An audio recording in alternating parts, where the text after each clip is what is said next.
وداعيا إلى الله بإذنه وسراجا وقمرا منيرا أما بعد فقد قال الله تعالى في كلامه المجيد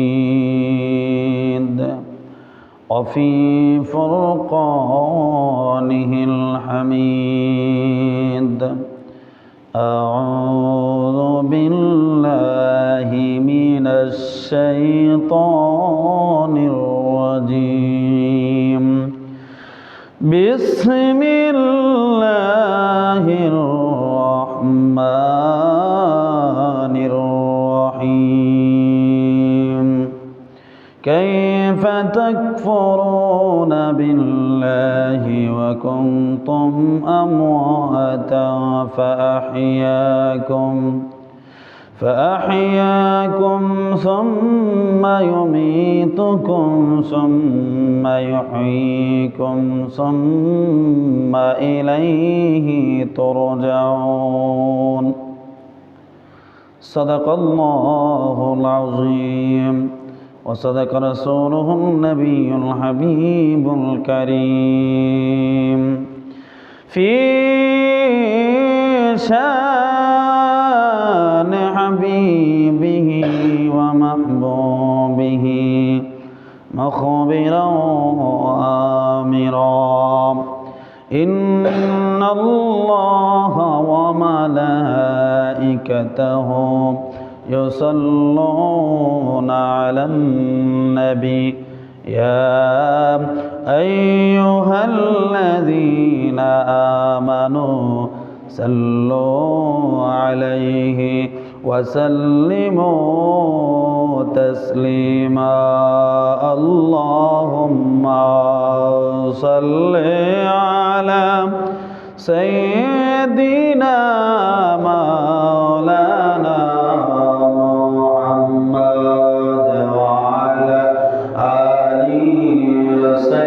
سيدنا مولانا محمد اللهم صل على سيدنا مولانا محمد وعلى آل سيدنا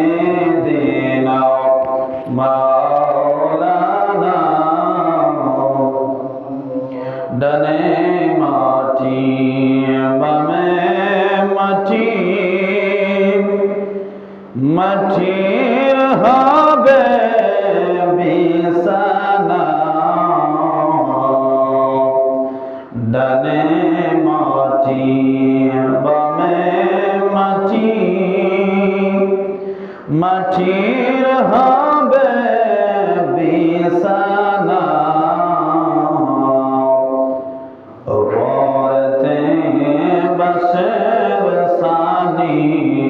আলো বাতাস লাগবে না আল্লাহুম্মা সাল্লি আলা সাইয়্যিদিনা মাওলানা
খৈরুল্লাহ ওয়া নূর মুহাম্মদ সাল্লাল্লাহু লা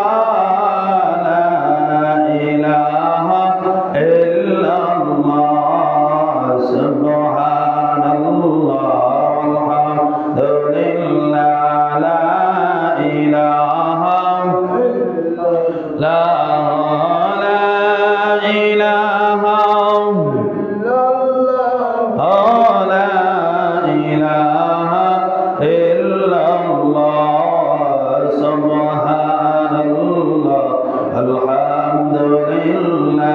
লা ইলাহা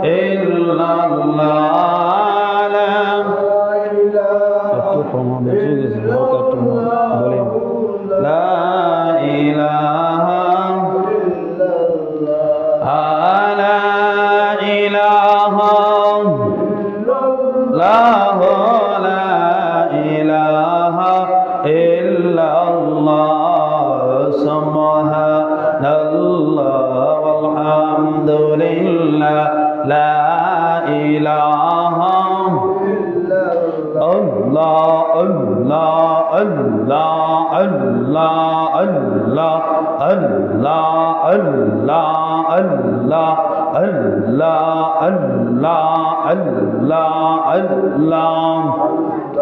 पहले नीरा लाएगा नबी पहले नीरा लाए पहले नीरा लाएगा नबी पहले नीरा लाए मरहबा अल्लाह अल्लाह अल्लाह दुई कदम चुमो काबा दुई कदम चुमो काबो चरण दोले मखबो गाए पहले नीरा लाएगा नबी पहले नीरा लाए मरहबा अल्लाह अल्लाह अल्लाह अल्लाह अल्लाह अल्लाह दयाल नबी कत দৌড়ে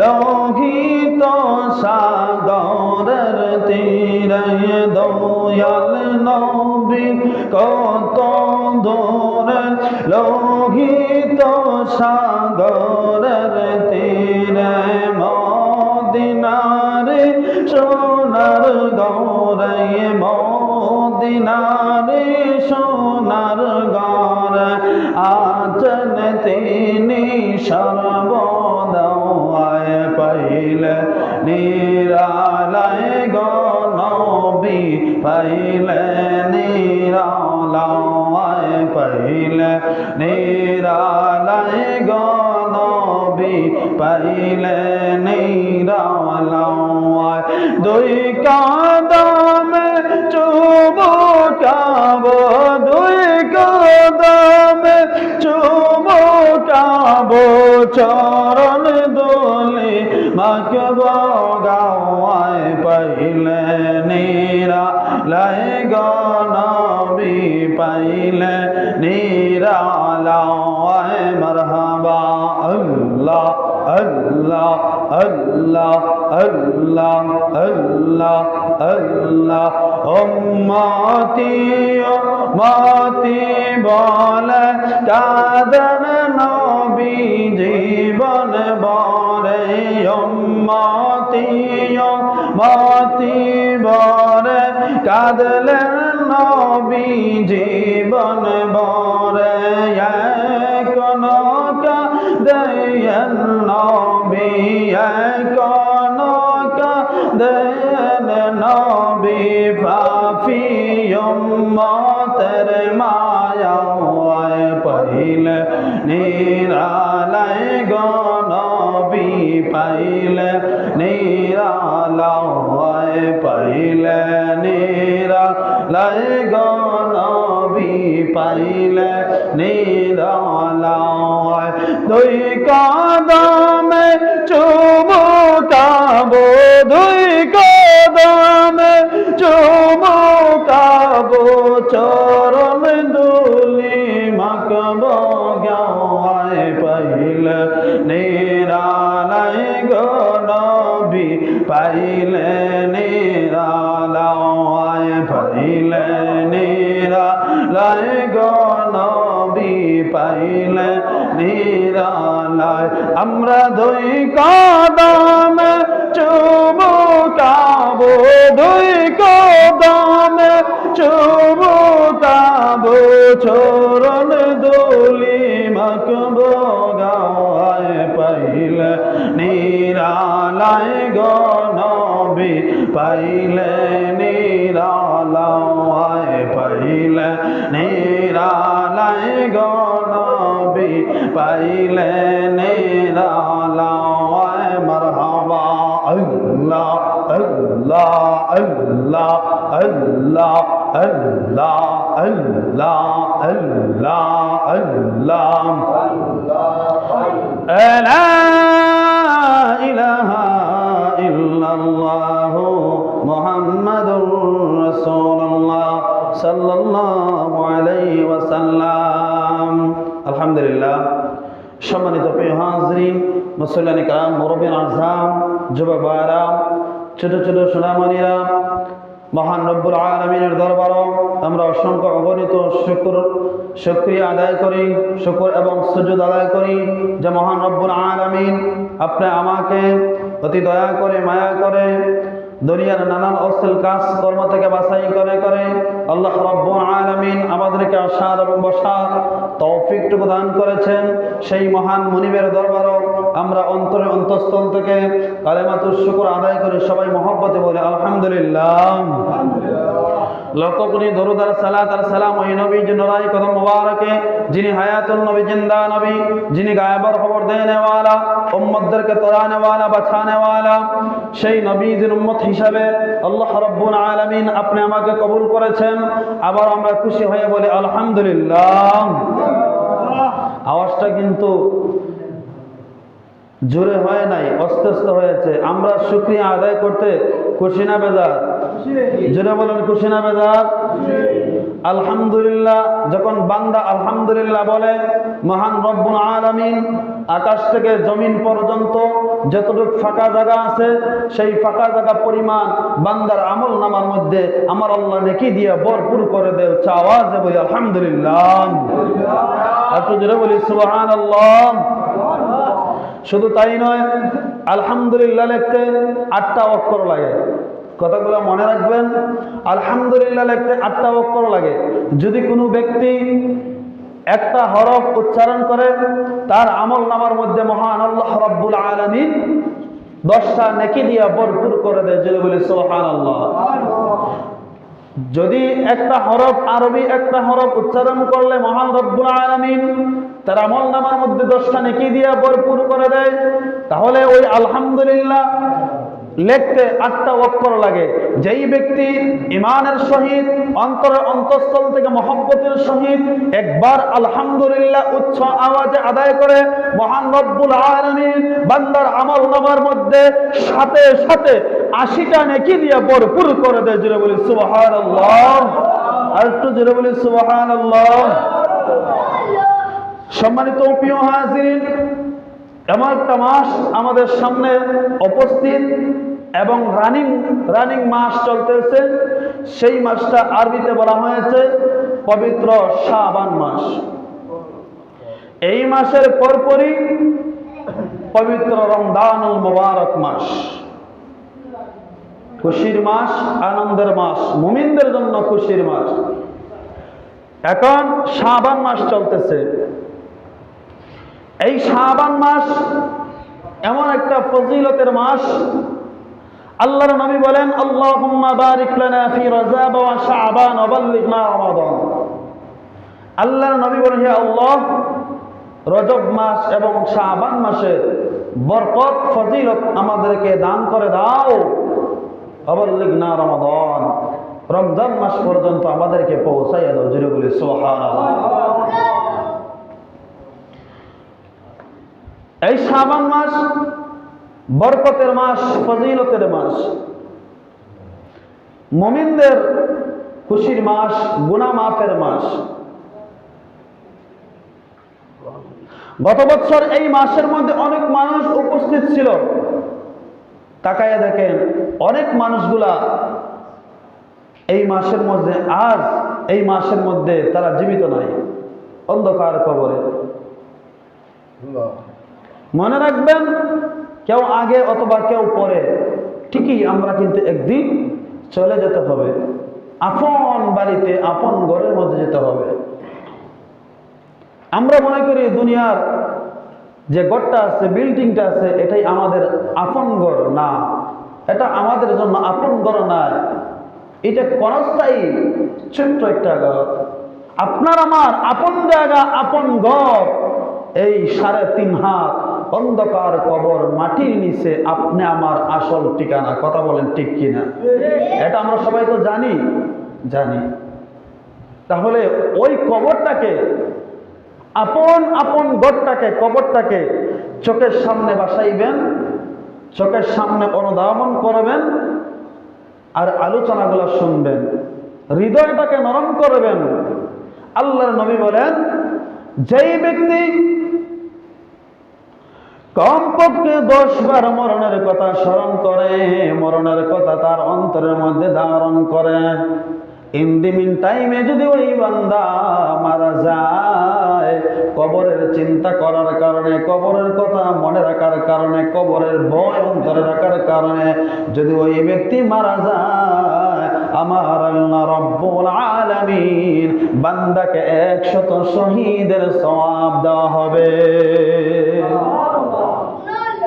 কবরের চিন্তা, এজন্য আল্লাহ নবী বলেছেন, আমার উম্মত তোমরা বেশি বেশি কবরের কথা চিন্তা করো, কবরের কথা তোমরা স্মরণ রাখো। কেননা ওই কবরের মধ্যে দুনিয়ার সব মানুষগুলা যাইতে হবে রে আমার উম্মত। ওই ঘর থেকে কেউ বাঁচতে পারবে না। শুধু তাই নয়, আমার আল্লাহ রাব্বুল আলামিন পবিত্র কালামুল্লাহ শরীফের মধ্যে কত সুন্দর করে বোঝাইয়া দিতেছেন। আসুন কালামের দিকে আমরা লক্ষ্য করি, মহাগ্রন্থ আল কোরআনের দিকে আমরা লক্ষ্য করি। আমার আল্লাহ তাআলা বলেন, কাইফা তাকফুরুনা বিল্লাহি ওয়া কুনতুম আমওয়াতা ফাআহইয়াকুম সুম্মা ইউমীতুকুম সুম্মা ইউহয়ীকুম সুম্মা ইলাইহি তুরজাউন।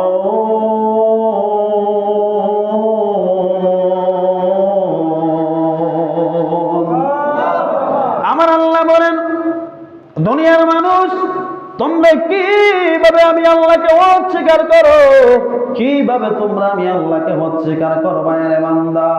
ও বান্দা শোনা, তোমরা কিন্তু একসময় ছিলে নিষ্প্রাণ, তোমাদের মধ্যে কোনো প্রাণ ছিল না, তোমরা কোনো কথাবার্তা বলতে পারতাই না, কোনো কিছুই তোমরা অনুধাবন করতে পারতাই না, তোমরা নিষ্প্রাণ ছিলে। তোমাদের মধ্যে যখন আমি আল্লাহ প্রাণ দিয়ে দিলাম, তখন তোমরা সব কিছু দেখতে পাইতাছ, সব কিছু তোমরা শুনতে পাইতাছ। এই প্রাণটা পাওয়ার পরে বান্দা যখন আস্তে আস্তে দুনিয়াতে ভূমিষ্ঠ হইল, বড় হইতে লাগলো, বড় হওয়ার পরে কেউ ডাক্তার হইল, কেউ ডক্টর হইল, ইঞ্জিনিয়ার হইল, কেউ মন্ত্রী হইল, কেউ আলেম হইল, কেউ বক্তা হইল, কেউ ইঞ্জিনিয়ার হইল, কেউ কৃষি খামারের মধ্যে কাজ করলো, কেউ ব্যবসায়ী হইল। এইভাবে এক এক পর্যায়ে এক একটা মানুষ পৌঁছাইয়া গেল। আল্লাহ বলেন, দুনিয়ার মানুষ মনে রাখিও, তোমরা কিন্তু সেই জমিনের মধ্যে সেই দায়িত্ব নিয়ে তোমরা থাকতে পারবে না।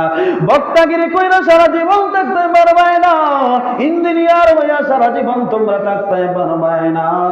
একদিন আমি আল্লাহর কাছে তোমরা ফিরে আসতে হবে রে বান্দা, একদিন আমি আল্লাহর কাছে ফিরে আসতে হবে।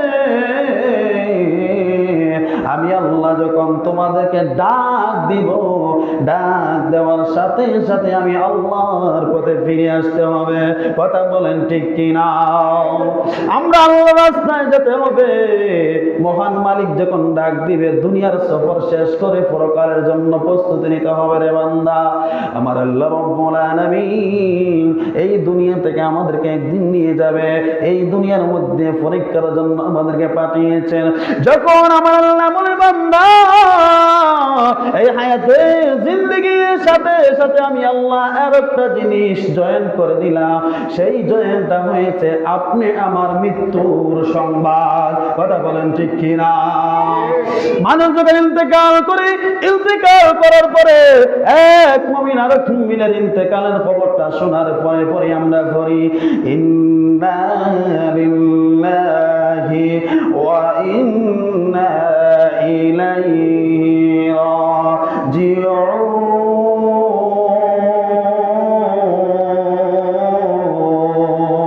রাজিউন। জোরে বলেন আল্লাহু আকবার। নিশ্চয় আমরা মহান রবের দিকে আমরা একদিন ফিরে যাইতে হবে। সেই জায়গা থেকে আপনি আমাকে কেউ রক্ষা করতে পারবে না রে বাবা। যখন আপনি আমার সামনের মধ্যে যখন আজরাইল এসে যখন দাঁড়াইবে, ওই আজরাইলকে যদি বলে আজরাইল তুমি একটু সময় দাও আমরা রে, আমার অনেক নামাজ রয়ে গেছে, রোজা রয়ে গেছে, ইবাদত রয়ে গেছে। আজরাইল বলবে আল্লাহর বান্দা না না, তোমার কোনো সুযোগ দেওয়া হবে না, কারণ এই জমিনের মধ্যে তুমি বৎসরের পর বৎসর পেয়েছ, মাসের পর মাস পেয়েছ, ঘন্টার পর ঘন্টা পেয়েছ, দিনের পর দিন পেয়েছ, সময়ের পর সময় তুমি পেয়েছ। এখন আর তোমাকে সেই সময় দেওয়া হবে না। আমার আল্লাহ কোরআনুল কারীমের মধ্যে বলেন ইযা জাআ আজালুহুম লা ইস্তাখিরুনা সাআতাও ওয়া লা ইস্তাকদিমুন।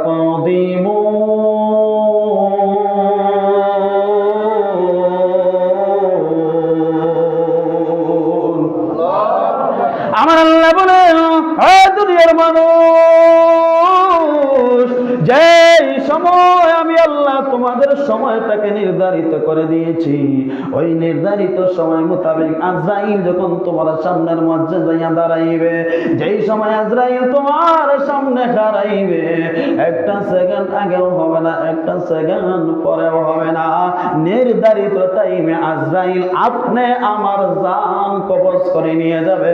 কথা বলেন ঠিক কিনা? আজরাইল কেমন? আজরাইল জানেননি? বর্তমানে অনেক মুরব্বীরা মনের চিন্তা করে না, অনেক যুবক ভাইয়েরা মরণের চিন্তা করে না, অনেক মা বোনেরা মরণের চিন্তা তারা করে না। কারণ তারা যদি মরণের চিন্তা করত, তাহলে আল্লাহর প্রেমে পাগল পারা হয়ে যাইত, আল্লাহর গোলামি করার জন্য পাগল পারা হয়ে যাইত। ও বাবা, তাকাইয়া দেখেন, আপনি আমার পূর্বপুরুষ আলে আওলাদ যারা এই জমিনের মধ্যে এসেছিল, তারাও কিন্তু চলে গেছে, কেউ কিন্তু থাকতে পারে নাই। আমরাও কিন্তু এই জমিনের মধ্যে থাকতে পারবো না, আমরাও কিন্তু চলে যাইতে হবে। কিন্তু একটা বার চিন্তা করেন, আপনি আমি যাওয়ার সময় কি নিয়ে যাব? টাকা নেওয়া যাবে না, ধন দৌলত বাড়ি গাড়ি কোনো কিছুই নেওয়া যাবে না রে বাবা। ওই কবরের মধ্যে আমার আল্লাহ বলেন, যেই কবরের মধ্যে দুনিয়ার কোনো কিছুই নিয়ে যাওয়া যাবে না, ওই কবরের মধ্যে নিয়ে যেতে হবে ঈমান আর আমল। কথা বলেন ঠিক কিনা? ও বাবার আমার, বন্ধুরা আমার, সেই কবরের জন্য পরিপূর্ণ ঈমানের সহিত আমল নিয়ে যেতে হবে না বাবা। আপনি আমার সামনে যখন ওই আজরাইলটা দাঁড়াইবে, তখন আপনি আমার, তখন গুনাহগার ব্যক্তি তার বয় আজরাইলের চেহারা দেখিয়া সে বয়ে কিন্তু তার কলিজাটা পেটে যাবে, হাতের রোগগুলা টাস টাস করে চিরে যাবে। এমনও আছে গুনাহগার ব্যক্তি সরকার অবস্থায় আজরাইলের ভয়ঙ্কর অবস্থা দেখিয়া বিছানা পর্যন্ত নষ্ট করে দেয় না বাবা। কিন্তু সাধারণ আজরাইল না। আমার নবী বলেন, ওই আজরাইলের মাথাটা হয়েছে আসমানে আর তার পা গুলা হয়েছে জমিনে।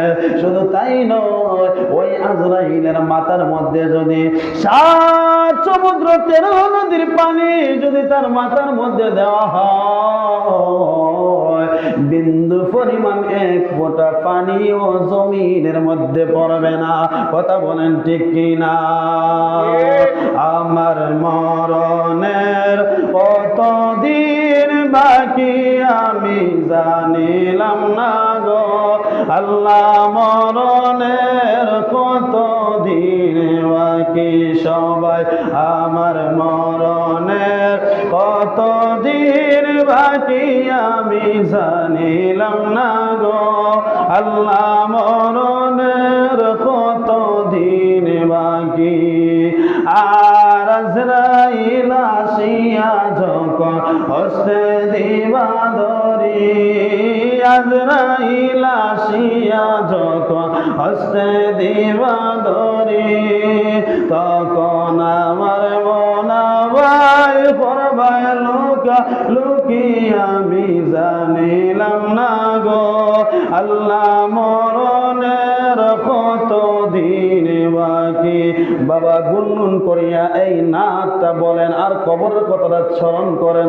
অন্তরটাকে নরম করে দেন আমার আল্লাহ তাআলা অন্তরের দিকে তাকাইয়া রইছে বান্দার অন্তরটা যখন নরম হয়ে যায় বান্দার অন্তরটা নরম করিয়া যখন বান্দার চোখের পানি চারে আমার আল্লাহ বলে বান্দার চোখের পানির বিনিময়ে আমি আল্লাহ বান্দার গুনাহগুলি মাফ করে দেই জোরে বলি সুবহানাল্লাহ সবাই বলেন আমার মরণের কতদিন বাকি আমি জানিলাম না গো আল্লাহ মরণের কতদিন বাকি আর হায়াত হইল হাতে বাইরে মওত হইল পায়ে হায়াত হইল হাতে বাইরে মওত হইল পায়ে যে জায়গায় যার মরণ লেখা সে জায়গায় সে মরে আমি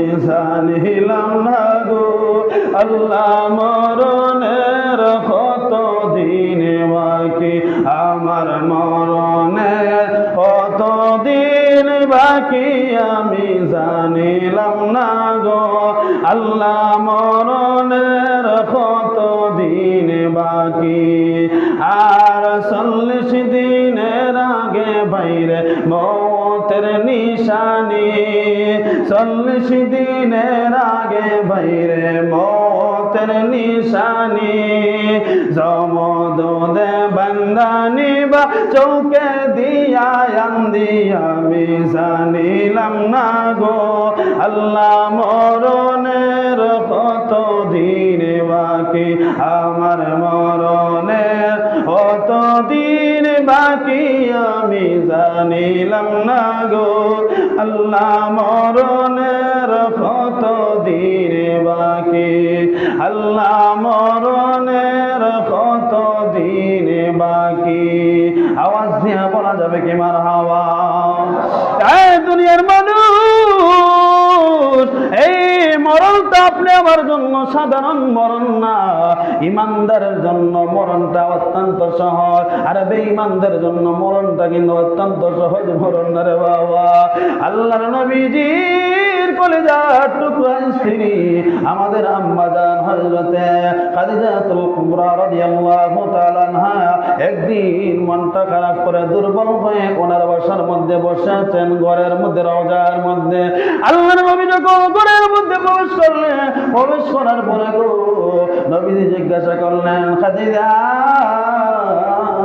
ও খাদিজা তুমি কেন মন খারাপ করে আছো তোমার কোনো কষ্ট নেই মনের মধ্যে খাদিজা চোখের পানি ছেড়ে ছেড়ে ডাক দিয়া বলে ইয়া রাসূলুল্লাহ ইয়া হাবিবাল্লাহ নবী গো আমি ছিলাম আপনার দুঃখের সাথে আমি ছিলাম আপনার সুখের সাথে গো নবী ইয়া রাসূলুল্লাহ আমি খাদিজা আপনার হাতে হাত রেখে কালেমা পড়ে আমি মুসলমান হইলাম ইয়া রাসূলুল্লাহ নবী গো সব সময় আমি খুশিতে থাকি কিন্তু কবরের কথা যখন আমার মনে হয় তখন আমার কলিজাটা দুইটা ভাগ হয়ে যায় নবী ইয়া রাসূলুল্লাহ ইয়া হাবিবাল্লাহ নবী গো ওই কবরের মধ্যে শান্তি নাই ওই কবরের মধ্যে আমি কিভাবে থাকবো গো নবী এই জমিনের মধ্যে তো চিরদিন থাকতে পারবো না কবরের মধ্যে যেতে হবে নবী গো ওই কবরের আযাব বড় কষ্টদায়ক আযাব গো নবী ইয়া রাসূলুল্লাহ আপনার কাছে আমি তিনটা আবদার করব গো নবী আমার আবদার গুলো আপনি মেহেরবানি করে রাখবেন নি আবার নবী ডাক দিয়ে বলে খাদিজা ও খাদিজা তোমার কি তিনটা আবদার তুমি আমাকে বলো, আমি শুনতে চাই। আমার নবী ডাক দিয়ে বলেন, খাদিজা তোমার আবদারগুলো আমি শুনতে চাই। খাদিজা ডাক দিয়ে বলে, ইয়া রাসূলুল্লাহ, ইয়া হাবিবাল্লাহ, নবী গো, আমি যখন মারা যাব গো নবী, আমি মারা যাওয়ার পরে আমার গায়ের মধ্যে দুনিয়ার কোন কাপড় পরিধান করাইবেন না, আমার গায়ের মধ্যে দুনিয়ার কোন সাদা কাপড় পরাইবেন না গো নবী। আমার একটা আবদার হইল, আপনি নবীর একটা জুব্বা মোবারক আমার গায়ের কাপড় বানাইয়া দিবা। আওয়াজ দিয়া বলি সুবহানাল্লাহ। নবীজি ডাক দিয়া, খাদিজা, ও খাদিজা, আমার গায়ের জুব্বা কেন তোমার কাফন বানাইয়া দিতে চাই, তোমার কাফন বানাইয়া দিব জানতে চাই। খাদিজা বলে, ইয়া রাসূলুল্লাহ, ইয়া হাবিবাল্লাহ, আমি দুনিয়াতে দেখেছি আপনি নবী রাহমাতুল লিল আলামিন, যেই নবীর জিসিম মুবারকের মধ্যে, শরীর মুবারকের মধ্যে জীবনে কোনোদিন একটা মশা মাছি পর্যন্ত বসে রয়ে গেল। আল্লাহর প্রিয় নবী, আপনার জুব্বা মুবারক যদি আমি খাদিজার গায়ের মধ্যে থাকে গো নবী, তাহলে ওই কবরের মাটি আমি খাদিজাকে চাপ দিবে না। আওয়াজ দিয়ে বলা যাবে কি সুবহানাল্লাহ। কেমন আশিক ছিলেন আমাদের আম্মা জান খাদিজা নবীর জন্য, কেমন প্রেমিক ছিলেন খাদিজা নবীর জন্য। আমার নবী বলেন, খাদিজা রে ঠিক আছে, আমি তোমার আবদারটা আমি রাখবো, এবার দ্বিতীয় আবদার বলো। খাদিজা বলে, ইয়া রাসূলুল্লাহ, ইয়া হাবিবাল্লাহ, নবী গো, আমাকে যখন যেই মাত্র কবরের মধ্যে নামাইবেন নবী, ইয়া রাসূলুল্লাহ, ইয়া হাবিবাল্লাহ, নবী গো, আপনি আমাকে কবরের মধ্যে যেই সময় নামাইবেন গো নবী, ওই কবরের মধ্যে আপনি নাইমা একটু হাঁটাহাঁটি করবেন। ইয়া রাসূলুল্লাহ, আপনি ওই কবরের মধ্যে আমাকে নামানোর আগে আপনি কবরের মধ্যে একটাবার নামবেন গো নবী। আমার নবী বলেন, খাদিজা রে, ওই কবরের মধ্যে আমি কেন নামবো? আমার নবীটা খাদিজা ডাক দিয়া বলি, ইয়া রাসূলুল্লাহ, ইয়া হাবিবাল্লাহ, আপনি নবী যেই রাস্তা দিয়ে হেঁটে যাইতেন, আপনার কদম মুবারক যেই জায়গার মধ্যে লাগতো, সত্য জায়গা হইল নরম হইয়া যাইত, গাছে মাছে সব কিছু, রাস্তাঘাট সব কিছু আপনাকে উন্দা হইয়া নিচু হইয়া মাথাটা হইয়া আপনাকে সালাম জানাইতো গো নবী। ইয়া রাসূলুল্লাহ, ইয়া হাবিবাল্লাহ, যেই মাটি আপনাকে সালাম জানাইতো, ওই মাটির মধ্যে যদি আপনি নাইমা আপনার নুরানি কদম মুবারকটা লাগাইয়া দেন, ওই মাটি আমি খাদিজাকে স্পষ্ট করতে পারবো না গো নবী। আবার নবী বলে, খাদিজা, ও খাদিজা, তোমার 2 নম্বর আবদার আমি গ্রহণ করলাম, এবার বলো তোমার 3 নম্বর আবদারটা কি? খাদিজা ডাক দিয়া, ইয়া রাসূলুল্লাহ, ইয়া হাবিবাল্লাহ, নবী গো, আপনি নবী ওয়াজ করছেন, বয়ান করছেন, আমি জানি গো নবী, আপনি বলেছেন কবরের মধ্যে 3টা প্রশ্ন করা হবে গো নবী। ইয়া রাসূলুল্লাহ, ইয়া হাবিবাল্লাহ, 3টা প্রশ্নের উত্তর যদি কোনো ব্যক্তি দিতে পারে, তার জন্য কবরটা জান্নাতের বাগান হয়ে যাবে, আর 3টা উত্তর না দিতে পারলে কবরটা জাহান্নামের গাড়া হয়ে যাবে। ইয়া রাসূলুল্লাহ, সেই উত্তরগুলো আমি দিতে পারবো কিনা আমি জানি না গো নবী। ইয়া রাসূলুল্লাহ, ইয়া হাবিবাল্লাহ, আমার বড় টেনশন হয়, চিন্তা হয়, কবরের 3টা জবাব যদি আমি না দিতে পারি, তাহলে তো এই কবরটা আমার জন্য কষ্টের জায়গা হয়ে যাবে গো নবী। ইয়া রাসূলুল্লাহ, আমাকে দাফন করার পরে যতক্ষণ পর্যন্ত মুনকার নাকির ফেরেশতা আয়েশা কবরের সওয়াল জবাব হিসাব না নিছে, ততক্ষণ পর্যন্ত আপনি নবী আমি খাদিজার কবরের পাশ থেকে যাবেন না। আওয়াজ দিয়ে বলা যাবে কি সুবহানাল্লাহ। আমার নবী বলেন, ও খাদিজা, আমি কবরের পাশে দাঁড়াইয়া দাঁড়াইয়া কি করব? আমার খাদিজা বলেন, ইয়া রাসূলুল্লাহ, ইয়া হাবিবাল্লাহ, নবী গো, আপনি যদি কবরের পাশে দাঁড়ান, দাঁড়াইয়া যদি আপনি কবরের পাশে দাঁড়ান, আমার মধ্যে একটা সাহস আসবো, আমার স্বামী নবীজি আমার কবরের সামনে দাঁড়াইয়া রয়েছে। ইয়া রাসূলুল্লাহ, ইয়া হাবিবাল্লাহ নবী গো, মুনকার নাকির হিসাব সওয়াল জবাব করার আগে আপনি কবরের পার থেকে যাবেন না গো নবী। আমার নবী বলেন, খাদিজা তুমি আমাকে এত ভালোবাসো, এত মহব্বত করো, ও খাদিজা ঠিক আছে, তোমার 3টা আবদার আমি গ্রহণ করলাম। ইন দ্য মিন টাইমে কিছুদিন পরে আল্লাহর বান্দী আমাদের আম্মা জান খাদিজাতুল কুবরা রাদিয়াল্লাহু তাআলা আনহা দুনিয়ার জমিন থেকে চলে গেছেন, মহান মালিকের ডাকে সাড়া দিয়ে চলে গেছেন। আমার নবীজি 3টা আবদার কবুল করলেন, 3টা আবদার কবুল করলেন, 3টা আবদার কবুল করলেন। তৃতীয় নম্বর আবদার হলো নবীজির কবরের সামনে, নবীজি খাদিজার কবরের সামনে দাঁড়াইয়া থাকার জন্য।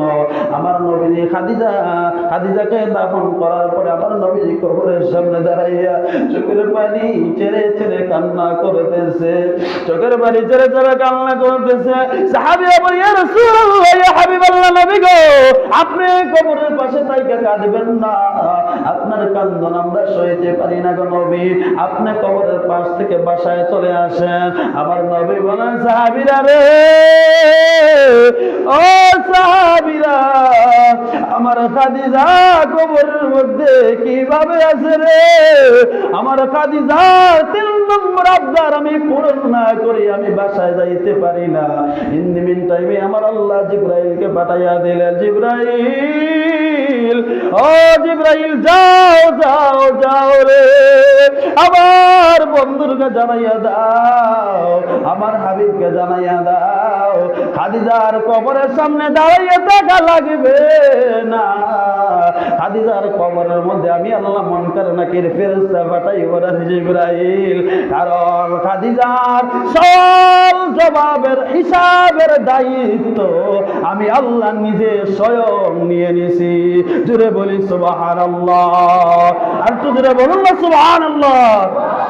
ইয়া রাসূলুল্লাহ, সবাই বলেন ইয়া রাসূলুল্লাহ, ইয়া হাবিবাল্লাহ, ইয়া রাসূলুল্লাহ, ও আমার মতের নিদান কাল তাকিয়া নবী গো, আমরা রসিয়রে, আমরা মতের নিদান কাল তাকিয়া নবী গো, আমরা রসিয়রে, দেখিব আপনাকে নয়ন ভরে। ইয়া রাসূলুল্লাহ, ইয়া রাসূলুল্লাহ, মুনকার নাকির আসিয়া সওয়াল করবে বসাইয়া, দিও গো নবীজি পর্দা উঠাইয়া। মুনকার নাকির আসিয়া সওয়াল করবে, আদিও গো নবীজি পর্দা উঠাইয়া, করিব সালাম কদম দরিয়া, করিব কদম দরিয়া। ইয়া রাসূলুল্লাহ, ইয়া রাসূলুল্লাহ, আপনারই নূরের ঝলক লাগিয়া কবরের আধার যাবে গো চলিয়া, আপনারই নূরের ঝলক লাগিয়া কবরের আধার যাবে গো চলিয়া, দয়া করিয়া দিও গো দেখা, দয়া ইয়া রাসূলুল্লাহ, ইয়া রাসূলুল্লাহ, ইয়া রাসূলুল্লাহ,